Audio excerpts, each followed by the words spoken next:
اس کو ووٹ دو اس کو ووٹ دو، یہ ہمارا کام تھوڑی ہے بھائی، جس کو سمجھ میں آئے اس کو ووٹ دو۔ لیکن نبی کریم صلی اللہ علیہ وآلہ وسلم کی جو مسنون دعائیں ہیں، جس کے بارے میں آپ کا خادم ہمیشہ یہ عرض کرتا ہے کہ ہماری جو دعائیں ہیں اس میں ہمیں اولیت ان دعاؤں کو دینا ہے جو خود اللہ نے ہمیں سکھلائی ہے اپنے کلام میں۔ میرے بندے اس کو کیا معلوم کہ تجھے کیسے مانگنا چاہیے، میں بتاؤں گی کہ مجھ سے ان الفاظ میں دعا کر۔ یوم البدر جس کو ہے قرآن نے یوم الفرقان کہا، فیصلے کا دن، اس بدر کے معرکے میں ابلیس خود انسانی شکل میں آ کر شریک کریم صلی اللہ علیہ وسلم نے جو دعائیں فرمائیں اس میں ایک دعا یہ بھی تھی کہ اللہ یہ جو میرے تھوڑے سے ساتھی تیرے بارگاہ میں لے کر حاضر ہوا، اگر آج یہ مٹا دیے گئے تو پھر اس زمین پر قیامت تک تیری عبادت نہیں ہوگی، کوئی تیری عبادت نہیں۔ پانی جو اللہ تعالیٰ برساتے ہیں اس پر کبھی آپ نے غور کیا کیا؟ آپ کو کیا مانا پانی کوئی غور کرنے کی چیز ہے؟ ارے پانی پینے کی چیز ہے، پانی وضو کرنے کی چیز ہے، اس میں کیا ہو؟ اللہ تعالیٰ ایک منٹ کے لیے ہوا کی اس صفت کو واپس لے لے جو ہمارے جسم میں جا رہی ہے اور نکل رہی ہے، ہم سارے کے سارے یہیں پر موت کے گھاٹ اتر۔ اصل اسٹاک پانی کا جو ہے وہ بحر منجمد شمالی اور بحر منجمد جنوبی، یہ دنیا کے دونوں کونے جو ہیں ان کو اللہ نے برف کا آپسی بات کیسی طبیعت ہے، کیا ہے، یہ میرا پیسہ، یہ لے لیجیے پیسہ، یہ ساری چیزیں مسجد میں حرام، لیکن یہ اللہ کا گھر ہے، اللہ کے بندوں کی فلاح اور اصلاح کے لیے سارے معاملات اسی مسجد میں ہوں گے۔ پچھلے الیکشن میں پورے ملک کی بنیاد پر مسجدوں کو مرکز بنا کر الحمدللہ امت مسلمہ کے علماء نے کام کیا، جس کے نتائج ہمارے رب کے ساتھ۔ ووٹ جو ہے وہ گواہی ہے، ووٹ تمہارا دینی فریضہ ہے۔ 19 کروڑ میں سے پچھلے پارلیمنٹ کے الیکشن میں صرف 6 کروڑ مسلمانوں نے ووٹ دیا۔ ذکر حق کے نور سے روشن ہے اس کی صبح و شام، اس کے ہر گوشے میں گونجے حق تعالی کا کلام، یہ ادارہ مجلس تعلیم القرآن کا نام۔ اعوذ باللہ من الشیطان الرجیم، بسم اللہ الرحمن الرحیم، ان اللہ عنده علم الساعة وینزل الغیث ویعلم ما فی الارحام وما تدری نفس ماذا تکسب غدا وما تدری نفس بأی ارض تموت ان اللہ علیم خبیر۔ صدق اللہ العظیم۔ اللہم صل علی محمد وعلی آل محمد وبارک وسلم۔ پچھلے کئی ہفتوں سے سورہ لقمان کی اس آخری آیت شریفہ پر کچھ باتیں آپ کا خادم عرض کر رہا ہے۔ ارشاد فرمایا رب تعالیٰ نے کہ بلا شبہ قیامت کا علم اللہ ہی کو ہے، وہی بارش برساتا ہے اور وہی جانتا ہے کہ ارحام میں بچوں کی پرورش پانے کی جگہ میں کیا ہے، اور کوئی نفس یہ نہیں جانتا کہ وہ آنے والے کل میں کیا کرے گا، اور کسی نفس کو یہ نہیں معلوم کہ اس کی موت کس زمین میں۔ پھر مانا ان اللہ علیم الخبیر، بس اللہ ہی کی ذات ہے جو سب کچھ جاننے والے اور ساری چیزوں سے باخبر ہے۔ اس آیت شریفہ کا پہلا حصہ جو ہے ان اللہ عنده علم الساعة، قیامت کے تعلق سے چند باتیں عرض کی جا چکی ہیں اور بہت ساری باتیں عرض کرنی ہیں۔ یہ بات ہمیشہ خیال میں رہے کہ ہمارے ایمانیات میں سے قیامت ہمارے ایمان کا جز ہے۔ یہ کائنات ہمیشگی اس کو حاصل نہیں ہے، بلکہ یہ ایک مدت تک کے لیے بنائی گئی ہے، اور جس مدت میں اس پورے کائنات کی عمر پوری ہو جائے گی اسی کو قیامت ہے۔ اور پھر قیامت جو ہے وہ آخرت کا حشر و حساب کا مقدمہ ہے۔ یا اللہ کی بارگاہ میں ساری انسانیت کی حاضری کا سبب ہے۔ بہرحال اس پر بہت ساری باتیں عرض کی جا چکی ہیں اور انشاءاللہ وقتاً فوقتاً بہت سی باتیں عرض کرنی ہیں، اللہ نے توفیق دی تو عرض کرتے رہیں۔ آج اس کا اگلا حصہ جو آیت شریفہ کا ہے وہ ینزل الغیث، اور اللہ ہی پانی اتارتا ہے، اللہ ہی بارش برساتا ہے۔ یہاں غیث لفظ جو ہے غین یا سے، اس غیث کا ایک معنی تو بارش ہوتا ہے اور ایک اور معنی ہوتا ہے مدد کرنا۔ اس کا ایک اور معنی ہوتا ہے مدد کرنا۔ نبی کریم صلی اللہ علیہ وآلہ وسلم کی جو مسنون دعائیں ہیں، جس کے بارے میں آپ کا خادم ہمیشہ یہ عرض کرتا ہے کہ ہماری جو دعائیں ہیں اس میں ہمیں اولیت ان دعاؤں کو دینا ہے جو خود اللہ نے ہمیں سکھلائی ہے اپنے کلام میں، کہ میرے بندے تجھ کو کیا معلوم کہ تجھے کیسے مانگنا چاہیے، میں بتاؤں کہ مجھ سے ان الفاظ میں دعا کر۔ تو وہ دعائیں جو قرآنی دعائیں ہیں، اور پھر وہ دعائیں جو نبی کریم صلی اللہ علیہ وسلم نے ہمیں سکھلائی ہیں، وہ دعا جس کے الفاظ اللہ کے رسول صلی اللہ علیہ وسلم کے سکھلائے ہوئے ہوں گے، اس دعا کی قبولیت میں کیا شک ہو سکتا ہے۔ ان کو مسنون دعائیں کہا جاتا ہے۔ مسنون دعائیں جو ہیں وہ سینکڑوں ہیں۔ ان دعاؤں میں ایک دعا سیدنا ابوبکر صدیق رضی اللہ تعالیٰ عنہ فرماتے ہیں کہ میں نے بدر والی رات میں، غزوہ بدر جو تھا وہ 17 رمضان کو ہوا، اور یہ یاد رہے کہ اس وقت تک روزے فرض نہیں ہوئے تھے، وہ 2 ہجری تھی تو روزے فرض نہیں ہوئے تھے اس وقت، اس کے بعد روزے فرض ہوئے۔ تو 17 رمضان کو یہ یوم البدر جس کو ہے قرآن نے یوم الفرقان کہا، فیصلے کا دن، اس بدر کے معرکے میں ابلیس خود انسانی شکل میں آ کر شریک ہوا۔ وہ الگ مطلب روایات الگ وہ ہیں۔ اس وقت صرف یہ کہ یہ 313 افراد ہیں نبی کریم صلی اللہ علیہ وسلم کے ساتھ،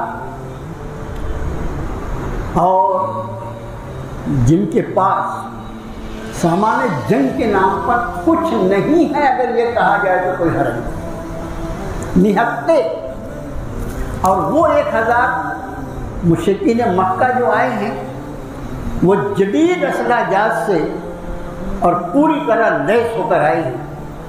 اب ظاہر ہے 313 اور 1000 کا جو ریشو 1 اور 3 کا ہے نا، وہ 3 گنا ہیں، اور ان کے مقابلے میں یہ 1/3 ہے، 1/3 ہے۔ تو ان کے کیا حوصلے ہوں گے اور کیا ارادے ہوں گے۔ اسی لیے اس یوم البدر کو قرآن نے یوم الفرقان کہا، یہ فیصلے کا دن۔ اور نبی کریم صلی اللہ علیہ وسلم نے جو دعائیں فرمائیں اس میں ایک دعا یہ بھی تھی کہ اللہ، یہ جو میرے تھوڑے سے ساتھی تیرے بارگاہ میں لے کر حاضر ہوا ہوں، اگر آج یہ مٹا دیے گئے تو پھر اس زمین پر قیامت تک تیری عبادت نہیں ہوگی، کوئی تیری عبادت نہیں کرے گا۔ اس لیے کہ میں آخری نبی ہوں، میں اور میرے ساتھی اگر ختم کر دیے گئے تو پھر قیامت تک دین اور اسلام کے قائم ہونے کا سوال ہی نہیں۔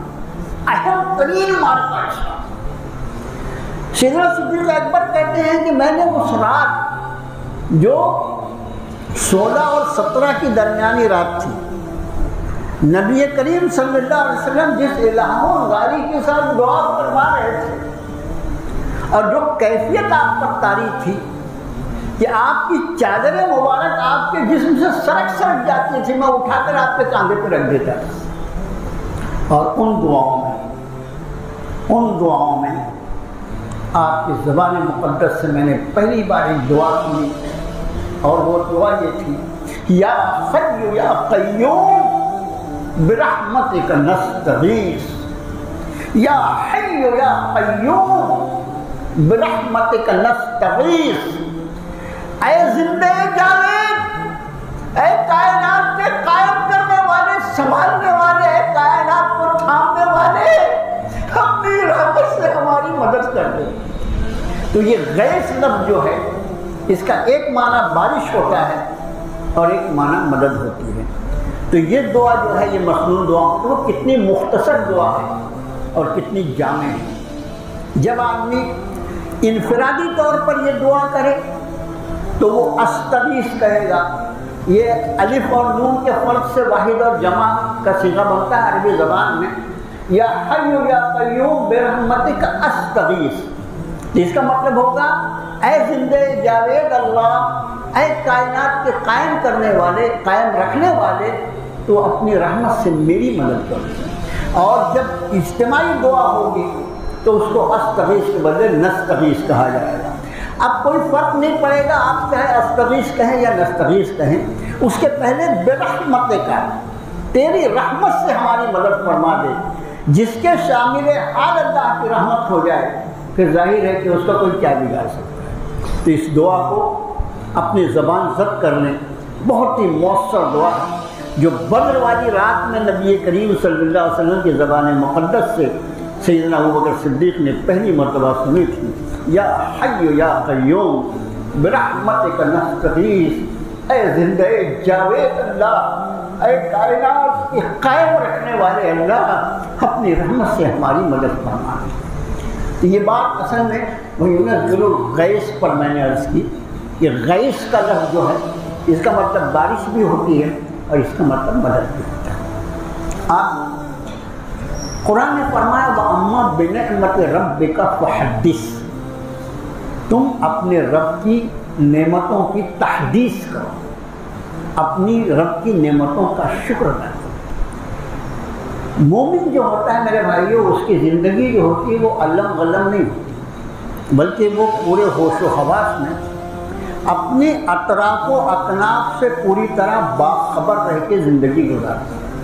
قرآن شریف نے فرمایا نا، ایمان والے کی صفت بیان فرمائی، الذین یذکرون اللہ قیاما وقعودا وعلی جنوبہم، یہ ایمان والے یہ تو وہ ہیں کہ کھڑے ہوں، بیٹھے ہوں، لیٹے ہوں، ہمیشہ وہ غور و فکر کرتے رہتے ہیں اللہ عز و جل کی تخلیقات میں۔ اللہ نے جو اس دنیا کو بنایا ہے اس میں وہ غور و فکر کرتے ہیں۔ الذین یذکرون اللہ قیاما وقعودا وعلی جنوبہم ویتفکرون فی خلق السماوات والارض، اور آسمان و زمین کی تخلیق میں وہ غور و فکر کرتے ہیں۔ یہ ضروری ہے ایک مومن کے لیے۔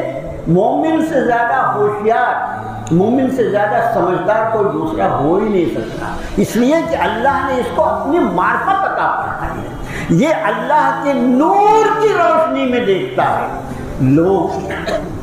لوگ اس عام نور کی روشنی میں دیکھتے ہیں جو انسان کی بینائی کے لیے ضروری ہے، اور ایمان والے کو چونکہ رب کائنات نے ایمان کا نور عطا فرمایا ہے، اس لیے یہ جو کچھ دیکھتا ہے وہ ایمان کی روشنی میں۔ اب یہ پانی جو اللہ تعالیٰ برساتے ہیں، اس پر کبھی آپ نے غور کیا کیا؟ آپ کو رب کیا مولانا پانی کو غور کرنے کی چیز ہے؟ ارے پانی پینے کی چیز ہے، پانی وضو کرنے کی چیز ہے، اس میں کیا غور کرنا؟ میرے بھائیو، آج میرا جی چاہتا ہے کہ میں تھوڑی سی آپ کو زحمت دوں، اپنے ذہن پہ زور ڈالیے۔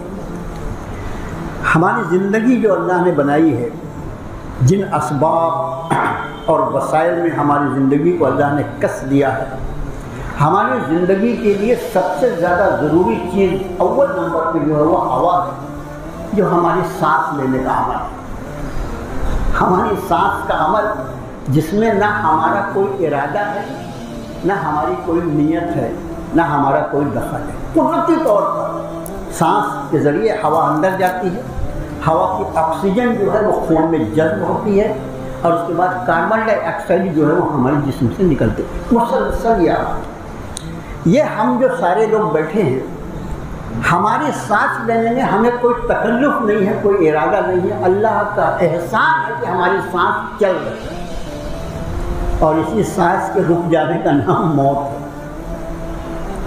آپ نے کبھی اس پر غور کیا کہ ہوا کی یہ کیفیت، ہوا کے اندر یہ صفت کہ وہ میرے جسم میں جائے اور اللہ کے حکم سے واپس آ جائے، یہ کیفیت ہوا میں کس نے رکھا؟ کس نے رکھا ہے؟ اللہ نے رکھا۔ یہ جو ہمارا سانس لینے کا عمل ہے، جس کو عمل تنفس کہا جاتا ہے، ایک منٹ کے لیے رک جائے، صرف ایک منٹ کے لیے، اللہ تعالیٰ ایک منٹ کے لیے ہوا کی اس صفت کو واپس لے لے جو ہمارے جسم میں جا رہی ہے اور نکل رہی ہے، ہم سارے کے سارے یہیں پر موت کے گھاٹ اتر جائیں۔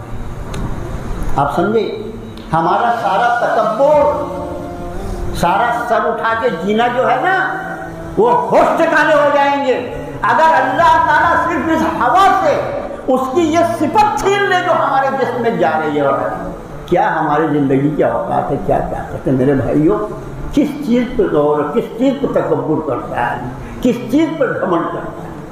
اب اس نے دوسرے نمبر پر پانی کا جب تذکرہ فرمایا قرآن نے، 50 جگہ پانی کا تذکرہ ہو، اس پانی کے لیے نزول کا لفظ استعمال، یعنی اس کے پہلے آپ سرچ کے عربی زبان میں نزول لفظ جو ہے یہ ہمیشہ اوپر سے کسی چیز کے نیچے آنے کے لیے استعمال ہوتا ہے، اور عروج جو ہے وہ نیچے سے اوپر، یعنی النزول جو ہے اس کا اپوزٹ لفظ عروج ہے۔ ہمارے اعمال جو ہیں وہ عروج کرتے ہیں اللہ کی بارگاہ میں، اور اللہ کی رحمتیں اور اس کی نعمتیں جو ہیں وہ نازل کی جاتی ہیں، اتاری جاتی ہیں آسمان سے، جس طرح اللہ نے قرآن کو نازل فرمایا۔ قرآن کے لیے بھی نزول کا لفظ ہے، اور اسی طرح بارش جو ہے اس کے لیے بھی قرآن میں نزول کا لفظ ہے۔ یہ آیت شریفہ دیکھیے، یا ایھا الناس اعبدوا ربکم الذی خلقکم والذین من قبلکم لعلکم تتقون۔ اے لوگو، اے انسان، عام انسانوں سے خطاب، یا ایھا الناس، اے لوگو، اے انسانوں سنو، تم اس اللہ کی بندگی کرو جس نے تمہیں اور تمہارے باپ دادا کو پیدا کیا۔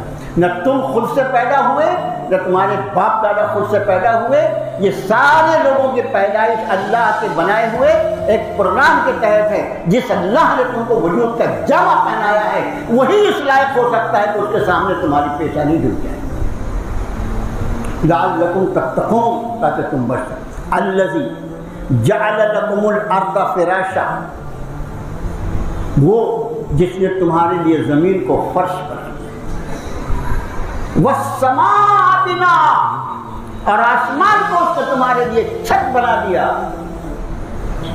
وانزل، اور نازل کیا من السماء ماء، اور آسمان سے اس نے پانی نازل کیا، پانی اتارا، فاخرج به من الثمرات، اور اس پانی میں یہ تاثیر اللہ نے رکھی تھی کہ اس پانی کی برکت سے تمہارے لیے اس زمین کے سینے سے ساری تمہاری استعمال کی چیزیں نکال کے باہر۔ یہ نظام کائنات، الذی جعل لکم الارض فراشا والسماء بناء وانزل من السماء ماء فاخرج به من الثمرات رزقا لکم، تمہارا سارا کا سارا رزق جو ہے، تمہاری ساری ضروریات زندگی اللہ نے اس پانی کی برکت سے آپ زمین سے نکالی ہے جس کو اس نے آسمان سے نیچے اتارا۔ اب ایک بات جس کی طرف میں آپ کو متوجہ کرنا چاہوں گا، جس پر شاید آپ نے کبھی نہیں سوچا ہو، میرے بھائیو، اللہ کی معرفت، اللہ کی پہچان، یہی اثر ہے۔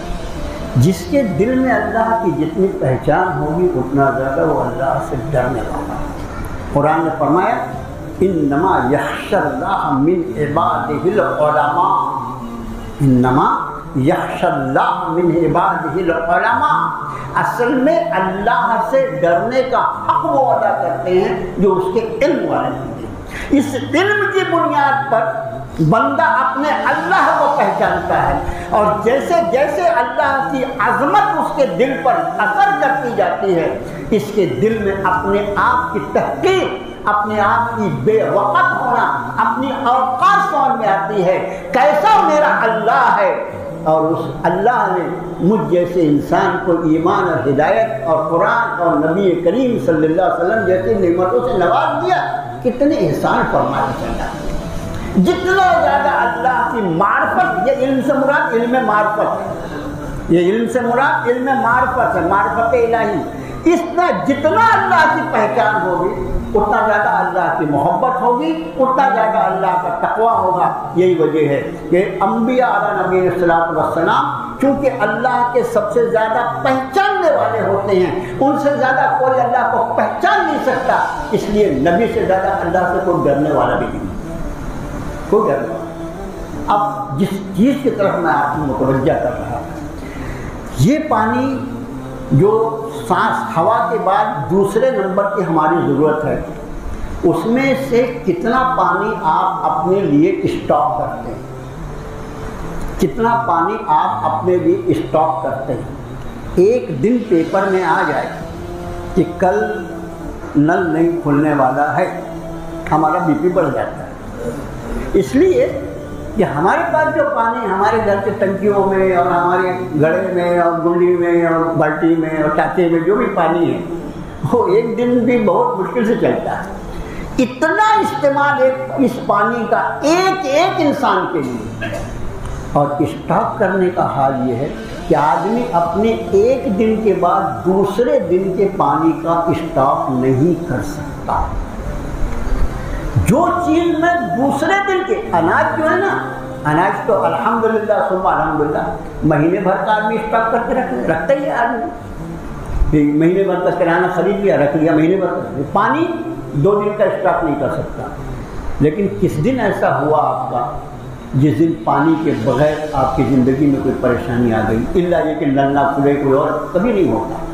یہ غیبی انتظام، یہ غیبی انتظام جس اللہ نے پانی کو میری دوسرے نمبر کی ضرورت بنایا ہے، اس اللہ نے اس پانی کا کیسا انتظام فرمایا ہے میرے لیے کہ اتنی اہم ضرورت ہونے کے بعد بھی میں مجبور اتنا ہوں کہ ایک دن سے زیادہ کا میں اسٹاک نہیں کر سکتا، اس کے بعد بھی میرے اللہ نے ایسا غیبی انتظام فرمایا ہے کہ کوئی دن میرا بغیر پانی کی تکلیف سے نہیں گزرتا۔ یہ کون سا انتظام ہے؟ یہ انتظام وہ ہے، یہ جو بارش ہوئی، اس پانی کو ہم اور آپ اسٹاک کر کے نہیں رکھ سکتے تھے، اس پانی کو رب کائنات نے انسانیت کے لیے اسٹاک کر دیا، اور پھر اس کو ایسا اسٹاک کیا کہ ایک اور بات ہے، ہم لوگوں کے ہاتھ اتنے بے برکت ہیں ہماری گناہوں کی وجہ سے، ہمارے ہاتھ اتنے، تو ہمارے اوپر جو کچھ دکھائی دیتا ہے وہ ہمارے اعمال کا اثر ہے۔ ہمارے ہاتھ اتنے بابرکت ہیں کہ اگر پانی کو 1 دن سے 2 دن یا 2 4 6 دن اگر برتن میں رکھ دیں، اس میں کیڑے پڑ جائیں، باریک باریک کیڑیاں ہو جاتی ہیں، اسٹاک کر کے رکھے نہیں جا سکتا، لیکن اللہ نے ہمارے لیے اسٹاک کیا۔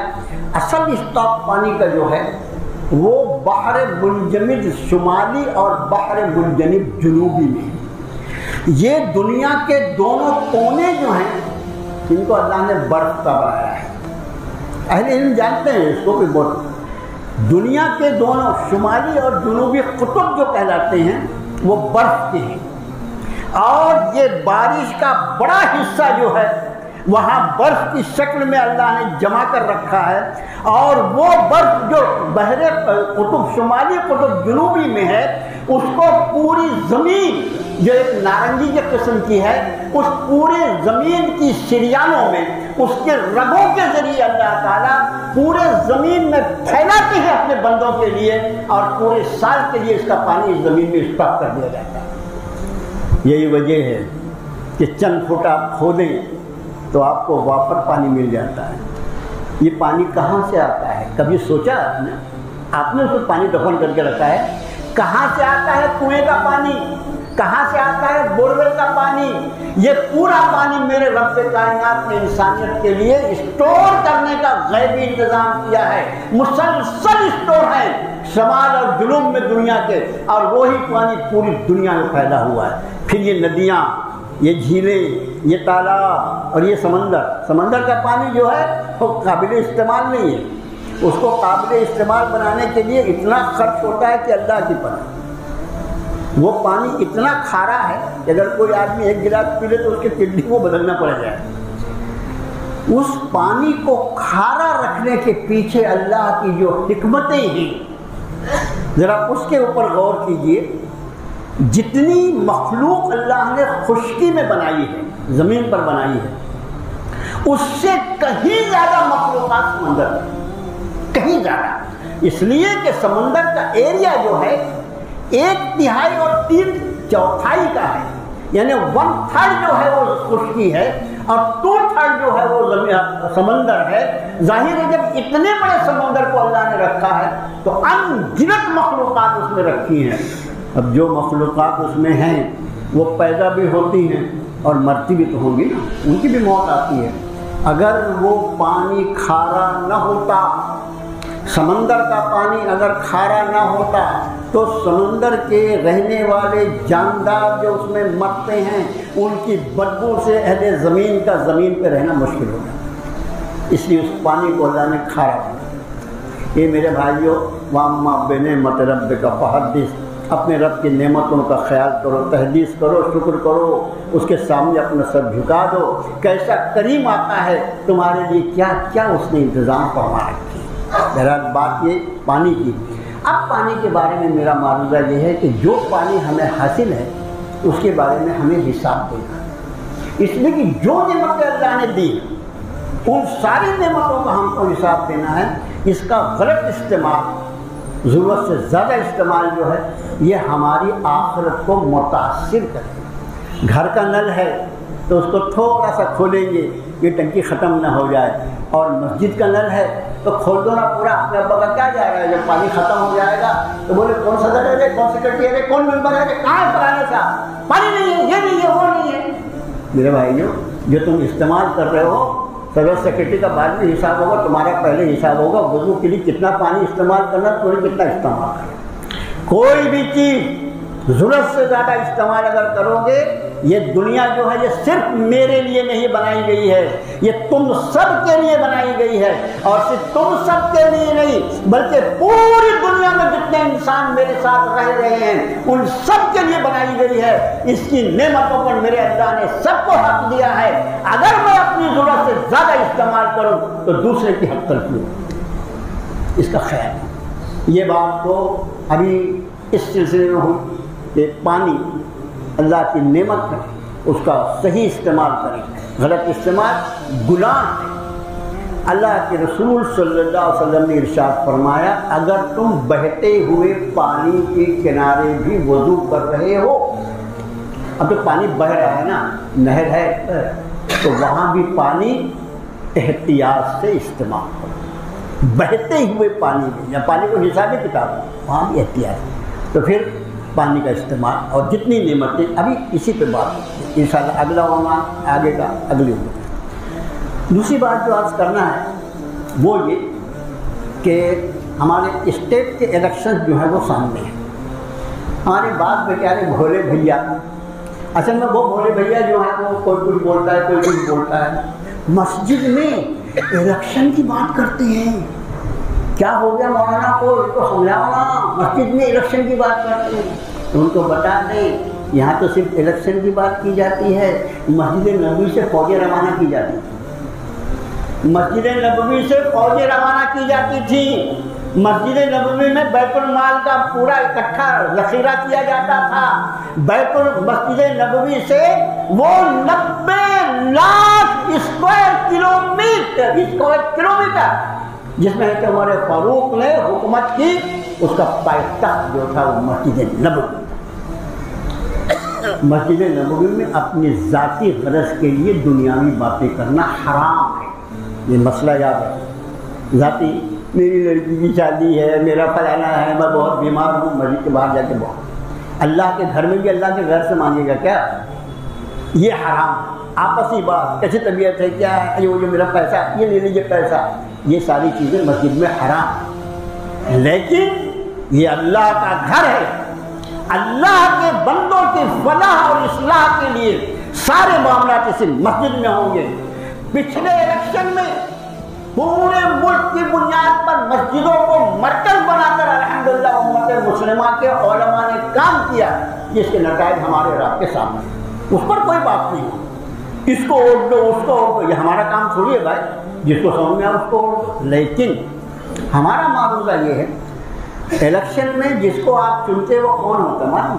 وہ ہوتا ہے جس کو 5 سال کے لیے اپنے سیاہ و سفید کا آپ مالک بنا دیتے ہیں، وہ مقننہ کہلاتا ہے۔ وہ پارلیمنٹ جو ہوتی ہے وہ پورے ملک کے لیے قانون بناتی ہے، قانون ساز اسمبلی کہلاتی ہے، اور اسٹیٹ جو ہوتی ہے، جو اسمبلی جس کو ہم کہتے ہیں، وہ پورے اسٹیٹ کے لیے قوانین بناتی ہے۔ یہاں اگر صحیح لوگ، سلیقے کے لوگ، لوگوں کے حقوق اور انصاف کو جاننے والے لوگوں کو اگر تم نہیں بٹھاؤ گے تو ووٹ جو ہے وہ گواہی ہے، ووٹ تمہارا دینی فریضہ ہے۔ اگر تم اس میں خدا نخواستہ اس ووٹ کو بیچو گے تو بھی گنہگار ہوگے، اور اگر اس حق کا صحیح استعمال نہیں کرو گے تو بھی اللہ کی بارگاہ میں پکڑے جاؤ۔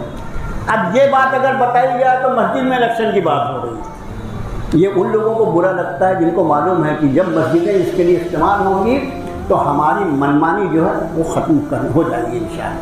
میرے بھائیوں، الیکشن قریب ہے، اس وقت جو کام کرنا ہے وہ آپ کو، وہ یہ ایک ڈیٹا ہمارے سامنے آیا، حیدرآباد کے کچھ لوگ جو ہیں، کچھ لوگ اسی کے لیے اپنے آپ کو وقف کیے ہیں، انہوں نے پورا کا پورا جو ڈیٹا سامنے لایا، اس ڈیٹا کا کچھ حصہ سن لیجیے، اگر 1-2 منٹ زیادہ ہو جائے تو معذرت۔ وہ یہ بتاتے ہیں کہ 25 کروڑ مسلمانوں کی آبادی ہے اس میں، 25 کروڑ، ذرا غور سے ڈیٹا سنیے۔ ان کے پاس ایسا ڈیٹا ہے کہ اگر ان کو ہم اپنے یہاں کے بوتھ کا نمبر دے دیں، میرے بوتھ کا نمبر یہ ہے، وہ اگر میسج کیا تو ہمارے بوتھ کے ووٹر لسٹ جو وہاں سے بھیج دیں گے ہم کو، ایسا ڈیٹا ان کے پاس ہے۔ انہوں نے بتایا کہ 25 کروڑ مسلمانوں کی آبادی ہے، اس 25 کروڑ میں سے 6 سے 7 کروڑ جو ہیں نابالغ، 18 سے کم، ان کو ووٹ دینے کا سوال ہی نہیں ہے۔ اب 25 کروڑ میں سے اگر 6 کروڑ آپ نے نکالیے تو 19 کروڑ بچے جو بالغ ہیں، جن کے پاس۔ اس 19 کروڑ میں سے پچھلے پارلیمنٹ کے الیکشن میں صرف 6 کروڑ مسلمانوں نے ووٹ دیا تھا۔ سن رہے ہیں کیا؟ 19 کروڑ ووٹ دینے والے مسلمانوں میں سے صرف 6 کروڑ مسلمانوں نے ووٹ دیا۔ مطلب یہ کہ 13 کروڑ مسلمان گھر سے نکلے ہی نہیں، اور 6 کروڑ نے بھی جب ووٹ دے دیا تو حالت کیا ہو گئی دیکھ رہے ہیں آپ۔ حالت کیا ہو گئی ہے کہ جو بڑا تکبر تھا، یہ کر لیں گے وہ کر لیں گے، بیساکھی پر آ جائے گا۔ اگر وہ 19 کروڑ بھی باہر آ جاتے، خدا کی قسم اس ملک کی تقدیر ہوتی۔ تو میرا معروضہ جو ہے وہ یہ کہ ہم نے اپنے شہر کی بنیاد پر، ہم کوئی کانٹے اور آنٹے کے تھوڑی ذمہ دار ہیں، اپنا شہر، اپنا محلہ، اپنے مسجد سے لگا علاقہ، ہم یہ کوشش کریں کہ اس علاقے میں 100% ووٹنگ ہو، 100%۔ اور اس کے لیے ابھی 1 تاریخ ہے، آج تو 30 تاریخ میں آپ بیٹھے ہیں، پرسوں 1 تاریخ ہے، اس 1 ستمبر کو بھی جو لڑکا یا جو لڑکی 18 سال کی ہوگی اس کو بھی ووٹ دینے کا حق رہے گا اگلے الیکشن میں، یہ خیال رہے۔ پرسوں جو 18 سال کے ہو رہے ہیں ان کو بھی ووٹ دینے کا حق رہے گا اس آنے والے الیکشن میں۔ ووٹر کارڈ بنانے کا کام الحمدللہ ہمارے نوجوان ساتھیوں نے شروع کر رکھا ہے۔ مسجد قادر صاحب کے سامنے پچھلے 20-25 دن سے باقاعدہ عشاء کے بعد کیمپ لگتا ہے، ہزاروں لوگوں نے الحمدللہ وہاں کے اپنے ووٹر کارڈ بنائے، نئے ووٹر کارڈ بنا لیں، اپنے پرانے ووٹر کارڈ کو چیک کرا لیں وہ برابر اس کی ویلیڈیٹی ہے یا نہیں۔ پچھلے الیکشن میں جو تماشا وہ کر سکتے تھے انہوں نے کیا، وہ یہ کہ ہمارا آدمی اپنا ووٹر کارڈ لے کے گیا بوتھ پر اور اس نے دیکھا، میں نے نام دیکھا، بولے نہیں آپ تو مر گئے ہیں۔ ہوا ایسا کئی لوگوں کے ساتھ، ہمارا آدمی، میرے پاس خود آئے ایسے لوگ، مولانا میں کیا کروں، میرے کو بولے میں مر گیا ہوں۔ اچھا زندہ ہے تو پریشان مت ہو بھائی، الحمدللہ تو زندہ ہے، اتنا پریشان مت ہو، لیکن اب ان کی لسٹ میں وہ مردہ بتا دیا گیا تو ہم کیا کریں، کچھ نہیں کر سکتے۔ اس طرح سے لاکھوں ضائع کر دیے گئے مسلمانوں کے، دوسروں کا نہیں ہوئے لیکن مسلمانوں کے زیادہ۔ آج کی تاریخ میں ووٹر لسٹ کو اپڈیٹ کروائیے، ووٹر لسٹ میں میرا نام زندوں میں ہے یا مردوں میں ہے، یہ دیکھ لو، اور اپنے پرانے ووٹر کارڈ کو چیک کرا لو، نئے ووٹر کارڈ بنا لو۔ ہر آدمی جو یہاں بیٹھا ہوا ہے وہ اپنے گھر کی ذمہ داری لے لے کہ میرے گھر میں جتنے بالغ بچے بچیاں ان کا voter card up to date ہے، ختم ہو گئی بات۔ پھر کہاں مجھے آنا پڑے گا آپ کو آواز دینے کے لیے، اور کہاں آپ کو آنا پڑے گا میرے گھر؟ میرے بھائیوں، انفرادی طور پر جو کام کیا جائے اس میں اللہ نے بہت برکت دیا ہے۔ اجتماعی کام اسی وقت کامیاب ہوتا ہے جب انفرادی طور پر ہر آدمی فعال ہوتا ہے۔ یہ اہم فریضہ، دینی فریضہ سمجھ کر یہ کام اپنے ذمہ لیجیے۔ جیسے ہی الیکشن کی تاریخ ڈکلیئر ہوگی تو آج جو ووٹر کارڈ بن رہے ہیں وہ بند ہو جائیں گے۔ جیسے الیکشن کی تاریخ ڈکلیئر ہوگی اسی دن یہ ان کا اعلان آ جائے گا کہ آج سے ووٹر کارڈ بننا بند۔ اس کے پہلے ووٹر کارڈ اپنے بنا لیجیے۔ مختلف مقامات پہ بن رہے ہیں، ہمارے مسجد قادر صاحب کے سامنے بن رہے ہیں، اور فرقانیہ مدرسے میں، جامع مسجد کے پاس، اور کئی جگہ بچے بیچارے نوجوان کر رہے ہیں۔ اللہ ان کو جزائے خیر دے، اس میں بڑھ چڑھ کر حصہ دے۔ اور دوسری عرض یہ ہے کہ مسجد کا کہ جو سارے کام کاج ہوتے ہیں وہ الحمدللہ آپ کے تعاون سے ہوتے ہیں۔ مؤدبانہ گزارش ہے کہ اپنا تعاون برائے کرم مسجد میں دل کھول کر لیجیے، اس لیے کہ اللہ کے گھر میں ہماری کوئی کمائی خرچ ہو، اس سے بہتر خوش نصیبی کی کیا بات ہو سکتی ہے۔